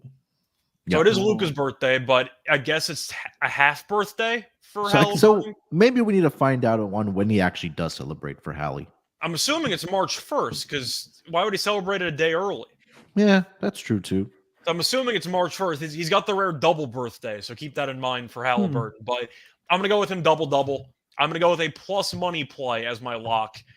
I think this is a bargain deal and a half. I can't ignore this option here. It's plus 105. It was plus 130, but you're looking at his numbers recently. I alluded to it, but I have it in front of me. Last 4 games, 14 assists, 8 assists, 12 assists. So he's been cruising over recently in 3 of the last 4, 14 and 2 straight. 1 against Boston, which is Boston's one of the best defenses in the league. Dallas can't stop anybody. I expect to see a bunch of points in this game. It's why the total's around 238. Give me Halliburton, double-double. Didn't even mention, by the way, last 2 games against the Mavericks. He has not played against the Mavericks since he was on the Kings. So even with Fox and how he had the weird role there, he had a double-double in the last 2 games against the Mavericks. Give me the double-double for Halliburton at plus 105. That's my lock. Is he from Texas? Is Hallie from Texas? I don't think so. I know He Miles. went to high school with my roommate freshman year, so I'm pretty sure he's from Wisconsin. Oh, I okay. think Miles Turner may be from Texas. Yeah, Yeah, he was Miles Turner- born in Bedford, Texas. Miles Pretty Turner sure or Hallie? Halliburton was Miles from. Turner. Okay, He went to yeah. Texas. Yeah. Yeah, he's from Oshkosh. He's from Wisconsin. Oh, okay. However, there is a Halliburton company whose headquarters is in Houston, Texas. Oh yeah, So- that's I think it's an oil and gas company. I'm familiar with that. Hydraulic fracturing operations. Yeah. So you got your lock there, Scott. What do you got for your dog? My dog, I'm going to go with the Bulls on the money Okay. line here against Toronto. I know I've roasted this team. I'm hoping that they turned over a new leaf. Maybe Beverly inspired the team or something. But Toronto, I think, is just inflated here. Congratulations. You beat Detroit twice. You got your ass kicked by Cleveland against a real team. Now, Chicago's not a real team, but they're getting there. The fact that they've shown something after keeping the band together, I think bodes well for them here. Give me Chicago. I think with Levine and DeRozan and Vucevic, I just think that they have a bit too much firepower. And if they can keep it going defensively, then that at least gives them a gear that they didn't have beforehand. But it seems like they're playing with some confidence. Toronto had confidence. Then they got smacked back to reality against Cleveland. Give me the Bulls money line. I'm not sure what the best price you can find is there, but it should be around, what is it, around like plus 150, give or take? You said for the Bulls money line? Plus 165, give or take. Yeah, I see a plus 165. I'll take the 165 money line. Yeah. Raptors couldn't score 100 on Detroit, by the way. You brought that up. They couldn't score 100 points on the Detroit Pistons. For Chicago, yeah. I see some plus 170s out there. So it's definitely shop around for it for sure. Yeah. All right. For my lock here tonight, I'm going to go in that game that you just talked about, the Mavericks and the Pacers first half. I'm going to take the over in the first half. I think like we mentioned, we talked about, we'll see a lot of points being put up in this game, especially early and often. We've seen the Dallas Mavericks just come out on fire ever since they did acquire Kyrie Irving. Again, the pace should be high in this game. I think that the Pacers will be able to take advantage of the deficiencies that the Dallas Mavericks have inside the paint, where they've given up close to 64 they have given up 64 per game up average since they got Kyrie Irving in that trade with the Brooklyn Nets. So first half over for me. Again, like I mentioned, we'll see points being put up. Love the Hallie play there with Scott there as well. For my dog, I am going to go to a player prop here. Michael Porter Jr., 3 points, 3.5. That's at plus 115. I think this is a good ladder opportunity. We've seen over the last two games, Rockets have given up 12 to Klay Thompson, 13 to Damian Lillard.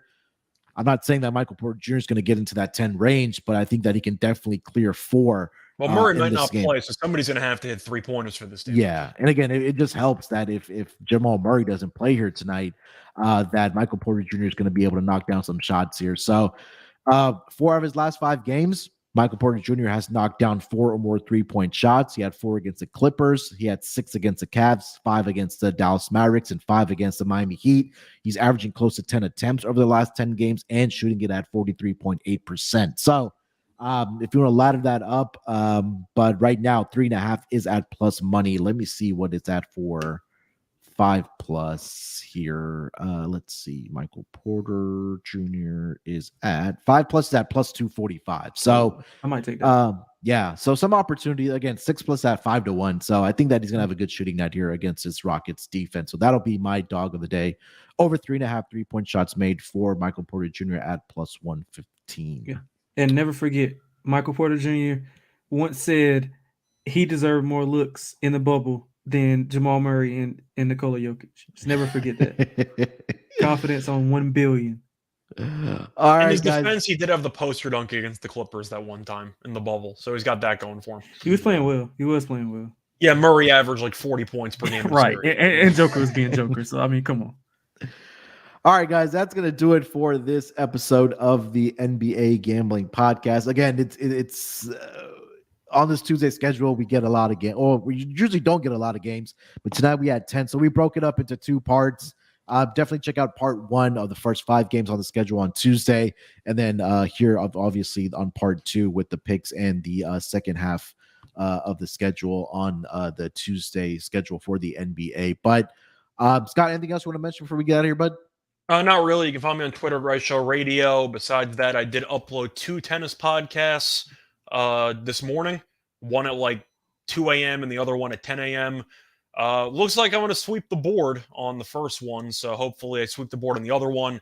But you can find tennis picks there, a couple episodes a week. And besides that, I know we will be having a few more NFL shows for the offseason for the draft coming up, so stay tuned for that too. But find it all on my Twitter at Reichel Radio. Yep. Delonte, anything else, my man? No, I'm finishing up this article.